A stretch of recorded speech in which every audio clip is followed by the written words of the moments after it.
Good evening, this is Brass Tacks. I'm Zaka Jacob. The big point of flare-up between the BJP and opposition-ruled states now seems to be in the field of education, whether it is reviving history textbooks, whether it is coming up with a common entrance exam for professional courses, or now this whole issue of the national education policy. Now, over the last couple of days, Karnataka has become the latest state to say that it will not be implementing the new national education policy, or the NEP, starting the next year. With this, 14 states, many of them opposition-ruled states, have either fully not implemented or in some partial form not implemented the new national education policy.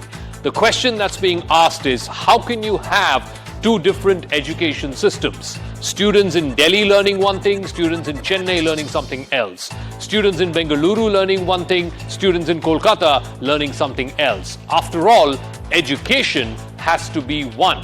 What our kids are being taught should be the same from Shillong to Siliguri. The point then is, who is playing politics with the new national education policy? Is it the BJP or is it the opposition? But first, the story of the day so far.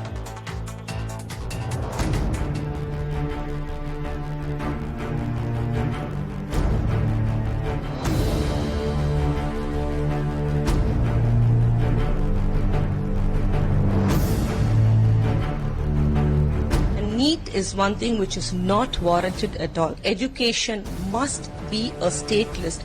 Only that state chief minister can decide what they really need to want for their students. I do not want my children to feel intellectually disabled. I want our children to compete and be the best. They have proved it. We prove it never. ಈ ವರ್ಷ ಸ್ವಲ್ಪ ತಡ ಆಯಿತು. ಮುಂದಿನ ವರ್ಷದಿಂದ ಹೊಸ ಶಿಕ್ಷಣ ನೀತಿಯನ್ನು ಬದಲಾವಣೆ ಮಾಡಿ National education policy is a very future-looking policy.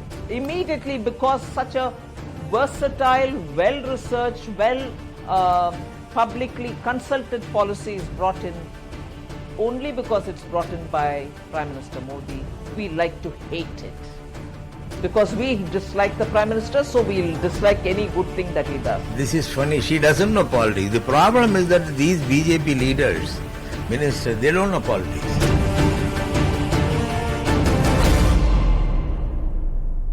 Before we get into our debate, first let's get you a broad strokes understanding of what the new national education policy is all about, what it envisages, what it entails to do. Now, as per the draft policy, these are the merits. Now, number one, it replaces this whole system of 10+2. Remember, all our students, all our lives, education has been till grade 10 and then +2, either intermediate college or class 11 and class 12.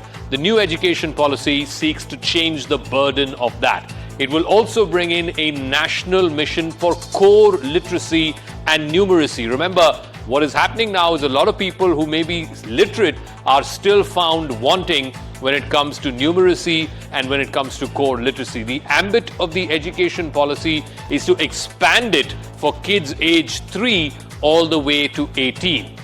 Also, what this does is it brings in global standards.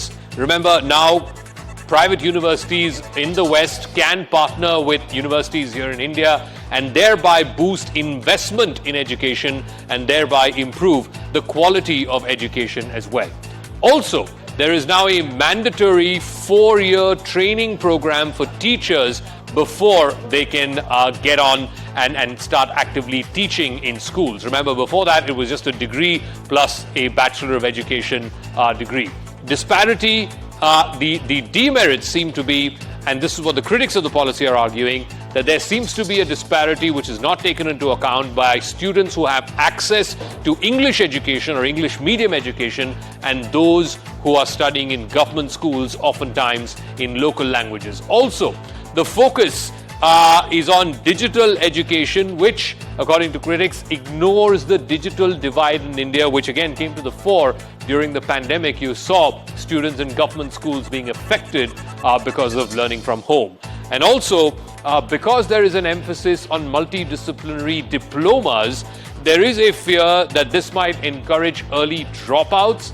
People, instead of going for 4-year degrees, might just decide to have diplomas which are of a far lesser duration. Now, what this also means, and I want to bring you up to speed with where the showdown is happening over the national education policy. Primarily, it's between opposition-ruled state governments and the central government. The Kerala government has called this policy too centralized. They have now revised the Kerala State Board history textbooks to include some of the portions omitted by the NEP. The Tamil Nadu government has said that it has decided to set up a panel for what is a state education policy. They will not be implementing the national education policy. In fact, the Chief Minister of the state, Mr. Stalin, has called the NEP and the centre's approach to education, quote-unquote, elitist. Also, Karnataka, just yesterday in his Independence Day speech, you heard Siddaramaiah, the Karnataka Chief Minister, saying that they will not be going ahead with the NEP starting next year, and that NEET, which is the common entrance test for professional courses, is incompatible with the federal structure. That is what Siddaramaiah said. He also went on to say that NEP will be scrapped starting the next academic year. From May, June of next year, Karnataka will not be implementing the national education policy. So essentially, what is happening is that there is now a full-blown political war between opposition-ruled states and the BJP-led central government on this field of education. But can we afford to politicize our education, and who is politicizing our education? That's the big question. Several experts have been pointing out on some of these disparities, but it's politics front and center. Joining us on the talking point this evening, Sanju Verma is national spokesperson of the BJP. Dr. Shama Mohammed is national spokesperson of the Congress Party. A. Saravanan is spokesperson of the DMK.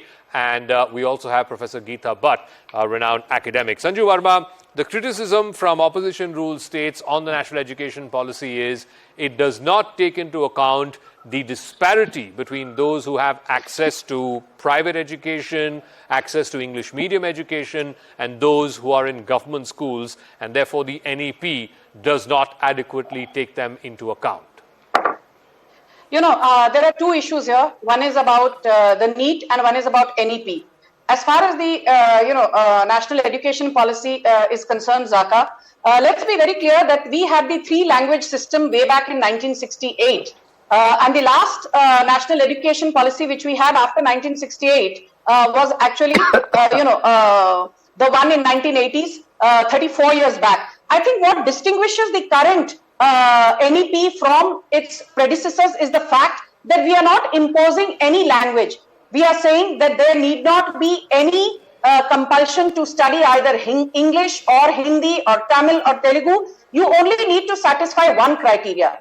At least 2 of the 3 languages that you take education in should be native to India. And as you are aware, under the 8th schedule of the Constitution, we have 22 recognized languages, and the new education policy says that till class 5, you will be actually given free study material in all the 22 regional/vernacular languages. And while the focus will be on regional languages and your home tongue or mother tongue till class 5 mandatorily, preferably it will be till class 8. And in vocational studies, right from class 6, you will be given skill-based training in regional languages, which was never the case. Okay. Which means right from class 6, you're actually inculcating and ingraining the habit of learning in your mother tongue in a person so that he or she later in life does not feel inhibited by the lack of not knowing English or Hindi, what have you. So I think the entire focus of saying no single language will be given preeminence and ensuring that right to equality in its truest sense under Article 14 and under Article 15 becomes the hallmark of new education policy is what distinguishes it from its erstwhile lopsided predecessors. Okay, so let me ask Dr. Shama Mohammed, the 3-language formula has been in existence in private schools for a number of years now. Even when I was in school, we had a 3-language formula, we had a 3rd language. Now, the point is, if, let's say, for example, a student from your state of Kerala wants to learn English, Hindi and Malayalam or any other local language, what is the issue with that? Why should that not be given precedence or preeminence? After all, in this new NEP, if a person wants to learn all subjects up till grade 5 in their local language, in their mother tongue, that is also allowed. Okay, Zaka, let us understand one important thing. It's not just about the language. It's about, one, of course, is that part, but there are many other things in this. It's about the centralized sort of structure here. Now, you have the CBSE schools. I went to a CBSE school, and you have the NCERT textbooks in these things. But what happens, what I have noticed here is, in Karnataka, sorry, I'm hearing an echo. Is somebody talking? Yeah, we'll try and fix that for you, but go ahead. We can hear you loud and clear. Yeah. Yeah. So in Karnataka, for example, we had promised that we will get rid of NEP before the elections, and we are doing it. Now, I'll tell you the reasons for it. One, we've got complaints from lecturers, teachers, students, vice chancellors of how this has been done. There are degree courses which are 4 years before we have 3 years. I mean, it's normal. BCom degrees. Now, they say that if you have a 3-year course, you will not do everybody is going to do a diploma course. I mean, I don't agree on all those things. And in terms of language, what I have read of NEP is that the government schools will have to be in the mother tongue, whereas the private kids are, starting at a very early age with English. Let's understand that. Also, the way the NCERT has been completely dominated. We have seen the assassination of Mahatma Gandhi has been removed. We have seen RSS banned after that is not there. 2002 Gujarat riots not there. I mean, this is a whole centralized system which we do not agree on. In a country where there are many languages, different cultures, different castes, different creeds, you do not need to centralize things. You have to leave it to states. Let the states be, because we, unlike France, Italy, Germany, we don't have one language. Russia, we don't have one language. It's not about English. We have multiple languages in this country. So it's the common language amongst all of us is definitely in the south it's English and in the north it's Hindi. So how do you want one shoe to fit everybody? Okay. And we have seen what's happened in Tamil Nadu recently, 2 days ago. A son committed suicide because of NEET. The father committed suicide. We have to sit together. We all want a good education policy. I too do. And when you spoke about this class 10th and 12th, let's remember during the UPA times, we got rid of the board exams. And why did they get it back then? At that time, it was Kapil Sibal, the education minister. So we got rid of it, but they got it back. So they just want to bring about things the way they want to do things. Okay, so let me ask Saravanan. It's very unfortunate the circumstances that we saw over the last few days. First, a young boy committing suicide, and then his father also taking his own life because of the NEET exam. Now, surely there needs to be, counseling for these students, and whoever needs academic help in bridging the gap between state board syllabus and the NEET exam, that academic help needs to be extended to them. But to say that, in 26 out of 27 states or in 27 out of 28 states, you can have NEET and all students there are undertaking that NEET, including in Tamil Nadu, by the way. But we don't want NEET in Tamil Nadu because some students are committing suicide. That is politics. You would rather, extend psychological help, educational help to those students who are finding it difficult to bridge the gap, rather than say that, one exam does not apply to us or to our state. Zaka, your premise is wrong. It's totally flawed. We are not opposing NEET just because there are suicides. We are opposing NEET because it is anti-federal. We are opposing NEET because it is anti-poor. These are the reasons why we oppose NEET. And it totally ignores the academic qualifications, what they had undergone until +2. You just clear NEET, you are qualified to become a doctor. We are opposing that. And why should see what is good for the goose is always good for the gander, but not in every case. Why should we follow what is happening in every other state? Because Tamil Nadu is unique. We have more medical colleges. We have a better infrastructure than in any other state. In the last 70 years, we were able to bring out the best doctors. We were able to handle corona in a wonderful way. That is because of the system we are following here. And why should the central government, the union government sitting there in Delhi decide what a student from Kanyakumari should do? That is why we oppose NEET. Saravanan, one second. Yes. But this NEET Yes. applies to a student whether you're in Shillong or in Siliguri or in Satara. Why should it not apply to a student coming from Kanyakumari? Admittedly, if there are academic difficulties in bridging the gap, if there are psychological difficulties in bridging the gap, that needs to be addressed. But to say that students in Satara can take the NEET, students in Bengaluru can take the NEET, but nobody in Kanyakumari will, I don't know how that makes any sense. Zaka, that is, see, India is multicultural. It is pluralistic. Oneness, this BJP's obsession with oneness has to go away. This toxic obsession, they are trying to homogenize. I am saying what is good for the student in Shillong is not necessarily good for the student in Kanyakumari. I told you the peculiar situation in the state of Tamil Nadu. That is why we are saying we don't want NEET. Sanju Verma, respond. Education in any case is in the concurrent list. The state governments and state education boards are well within their right to, change the syllabi or to implement education policy as they deem fit because it's in the concurrent list. So who then is politicizing, Sanju Verma?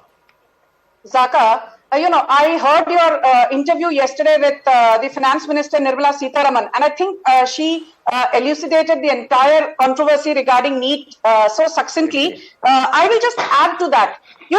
I think let's not be under any illusion that while education is in the concurrent list, it came into the concurrent list only via the 42nd Amendment in 1976. Prior to that, actually, it was fully in the state list. The reason for bringing it into the concurrent list is because many states were, constantly petitioning the apex court that they were not happy with the exploitative educational practices of various state governments. That apart, I will just read out within 20 seconds what the Justice Arun Mishra bench said when this NEET controversy came up to him, and a number of petitioners said that we want our own state medical exam, we do not want to comply with NEET. And he said that NEET as a uniform entrance examination is essential because it intends to weed out evils from the system and various malpractices which have decayed the system over the years. And then his two colleagues, the three-judge bench led by Mr. Mishra, Vineet Saran and M.R. Shah.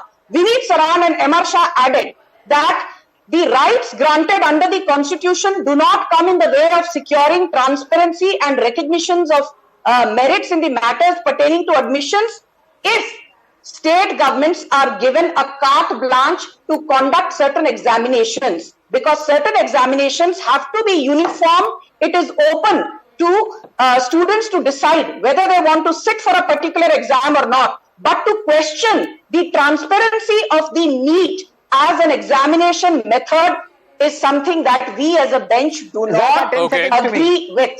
Zaka, 10 seconds to me. Yeah. We do not agree with the petitioners questioning the bona fides of NEET. This is what Justice Vineet Saran, Justice Arun Mishra and Justice M.R. Shah of the Supreme Court have said. Sarunan, as a lawyer, please respond to that 30 seconds. Yes. I also need to go to Professor Geeta Bhatt. But Yes. Sarunan, the bigger problem, the bigger problem than NEET in the state of Tamil Nadu seems to be the privatization of education. You must have seen that clip of a famous college owner asking for 25 lakh rupees to a medical student. Now you tell me, is that the problem or having a common entrance test the problem? Yeah, I will answer all your questions, Zaka.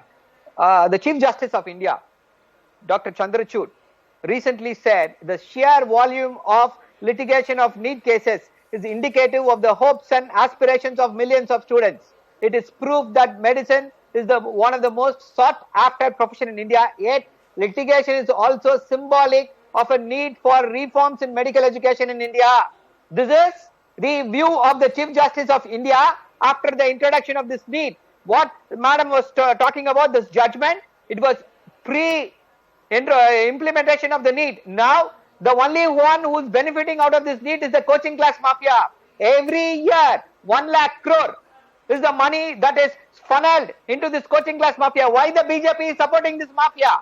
and you're talking about Zaka. the 25 lakh fee. Okay. That is the fee. Zaka, That this the is fee wrong. He's subsidized by the lying. Union He's government. lying. They have He's legalized. lying. Okay, one second. If both of you are talking, we won't be able to hear either of you. He's lying. Okay, so let me go to Professor Geeta Bhatt, please. No, Please, Zaka, I'm not completed. No, Let no. me finish this. Yeah. No, you cannot No, one engage in a second. monologue. Professor Bhatt has You been waiting. cannot engage in a One monologue. second. 10 seconds, Let please, me. Zaka, I'll answer. I'll come back to you, Saravanan. I'll come back to you, please.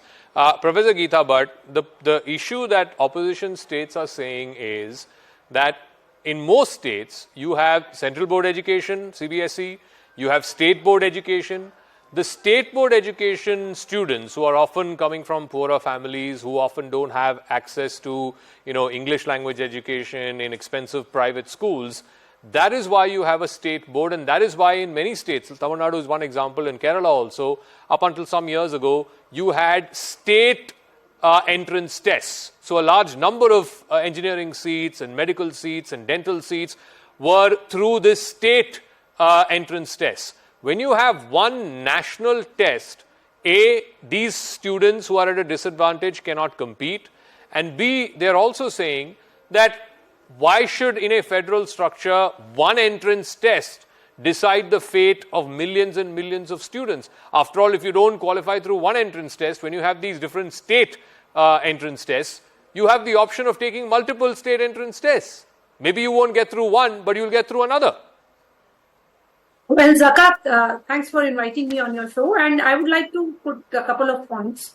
First is that, it was in 2009 that the Medical Council of India, which is one of the most supreme bodies which looks after the medical education and gives its recommendation, it is this body which had recommended that there should be an all-India entrance examination for the medical colleges, so that there is a level playing field for the aspirants, those who wish to take up medical education in the universities, and there is the students who are entering into, they are all at the same level. Now, secondly, let me also tell you that the NEET examination, one of the most important changes and a positive change that has come, that again acts as a level playing field, especially that there is a discrimination for those who are non-English speaking or those who have done their education in non-English languages. It is that NEET examination is now held in 13 languages, including Tamil.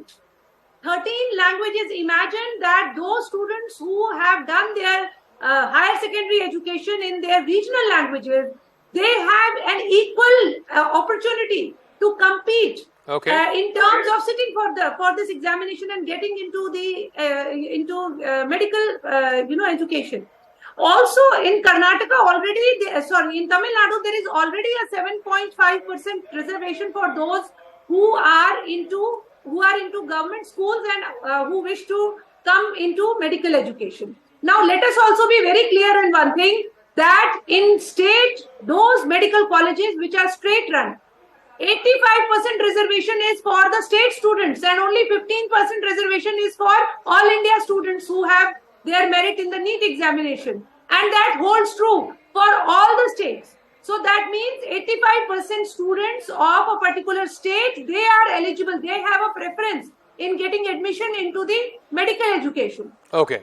All right. So let me ask Dr. Shama Mohammed this. The other issue that, it's a fundamental problem in our education system is, if you are enrolled for engineering and a discipline of engineering, that is all you are taught for 4 years of engineering.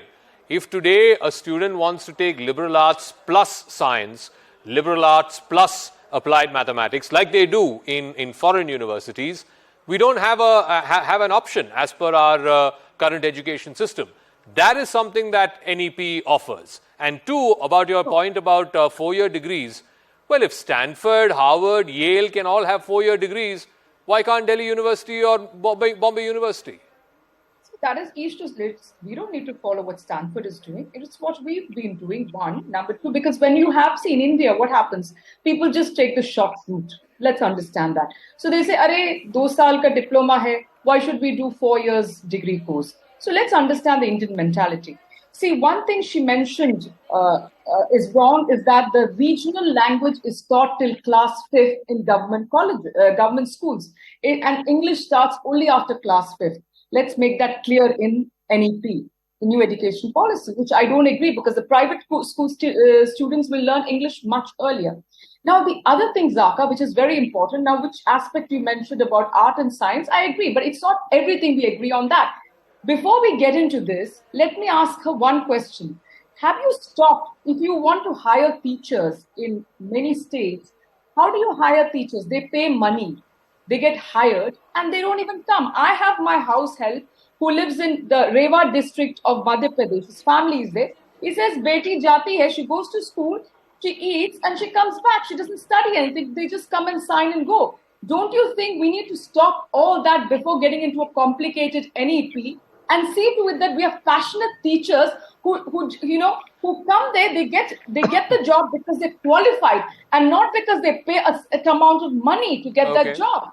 That is something which we need passionate teachers, and that's what we are lacking. I come from a state called Kerala, where there are passionate teachers, they really want to see. That's why we've got 96% literacy. Why don't we change that? Why don't we get teachers who are really passionate and work from that level and then go to this big thing, So let me ask Sanju Verma, the number of vacancies for teacher positions in government schools across the country is incredible. Should you fix that, or should you be coming up with this NEP, a uniform education policy for across the country?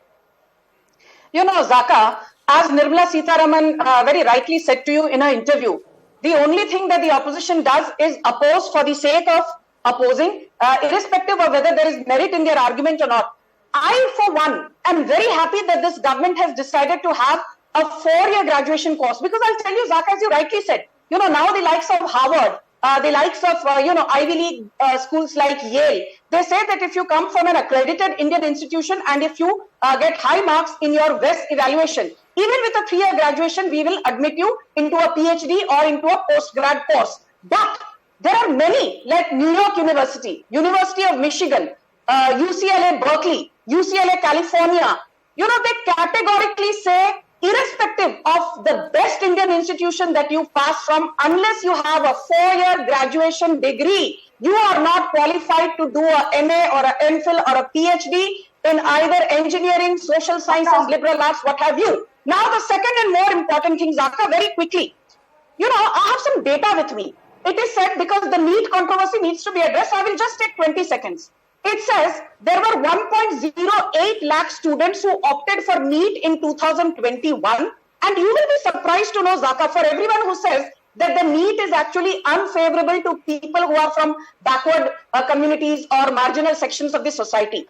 They say in Tamil Nadu, against 43% seats which were reserved for backward caste, more than 46% of the people who got through into NEET from Tamil Nadu came from the backward caste, against a mandatory 31%, more than 37% of the people who got into NEET from Tamil Nadu were from the scheduled caste community, and against the mandatory 18%, more than 27% came from the Adivasi community. And it says that students from the districts of Dharmapuri, Pudukottai, Tiruvallur were the people who got maximum admissions from NEET from Tamil Nadu, and apparently they say that Dharmapuri, Tiruvallur and Pudukottai are some of the relatively backward regions from amongst the 38 districts you have in Tamil Nadu. So to say that NEET is discriminatory is hogwash. If students from Tamil Nadu have overperformed in this same exam that you are saying is discriminatory, then how is it discriminatory? If more backward caste students, more scheduled caste students, more scheduled tribe students are cracking NEET and getting entrance into medical institutions, then how is this exam discriminatory? Yes, because they have money. All the students who have cleared NEET, let us say 10,000 students who have cleared NEET, 9,999 students would have undergone coaching class. And how much? Around 20 to 25 lakhs is the money the parents have to shell out for this coaching class. Without a coaching class, you cannot crack NEET. And for 50% of them, in the 10,000 students, 5,000 would have been repeaters. This is the bane of NEET. If you don't have money, if you are from a rural area, rural background, where you don't, even if you have money, you don't have access to coaching class, you will not be able to crack NEET. This is the sad reality. Why the BJP is not able to see this writing on this wall. NEET is totally not acceptable. Okay. So many students are committing. Last 20 students have committed suicide in the state of Tamil Nadu. That is also an important issue. Why? Because they are not able to afford a coaching class, and even if they get a seat, they are not able to pay the fees in a private college or in a private thing, because the government has mandated, union government, the BJP government has said, yes, please fix 25 lakhs rupees as your fees. That is the fees that is collected by all the private medical colleges. They have legalized, the union government, the BJP has legalized capitation fee system. Okay. That is the reason I have to move on. Najma Akhtar is also into joining us, the medical Jamia college. Millia VC, who is part of the NEP committee under Dr. Kasturi Rangan. But I'll give the final word to Professor Geeta Bhatt, who's the academic on the show. Professor Geeta Bhatt, I think the point about the coaching classes, I think that's a well taken one. This is a problem that has been plaguing Indian education for the last 20 plus years now.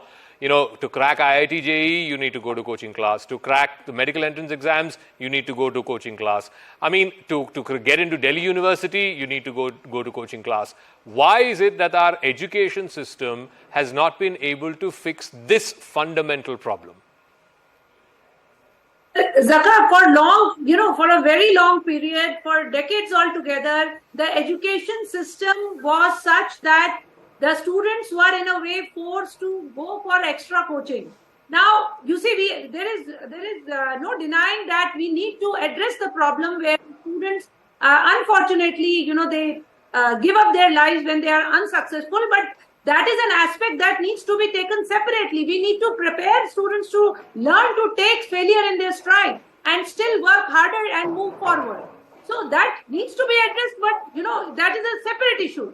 The point is that with the national education policy and with the CUET, which has now basically an entrance exam that is looking into admission into all the central universities, and many other state universities have also joined the exam, has in a way, is trying to change this perception. And this is something which is going to take time, because you see now once you implement this, at least a decade will be required to the education system completely. But we need to be positive and keep politics out of it. That is very important. Okay. Let us not drive the students of certain states from education policy which is modern and at the same time rooted. Let's see how this plays out, because the most unfortunate part of this entire controversy around NEP seems to be that one set of students coming from one set of states will be learning one set of things, and students coming from another set of states will be learning something completely different. And that is a great tragedy. That's a grave travesty that we can do to our kids, because they need to be taught facts and they need to be taught the same thing, whether you're studying in Shillong or whether you're studying in Siliguri or whether you're studying in Satara. But we'll leave it at that. We'll see how this plays out. I also want to go across to a special guest who's now joining us. She's the Vice Chancellor of the Jamia Millia Islamia University. She was also a member of the committee under Dr. Kasturi Rangan, which looked into the NEP and came up with the solution of this national education policy. Najma Akhtar, thank you very much, ma'am, for speaking with us. Can you tell us, the rationale as to why you came up with this new national education policy? What was the thought process? What were the shortcomings or the failures in the previous education policy which you sought to address through this new NEP?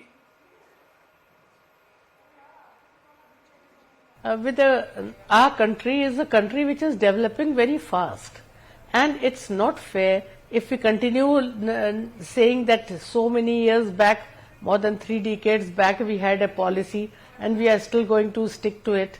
So it was very much well in time that this new national education policy, it's called as national education policy, not new, because it's for the whole nation.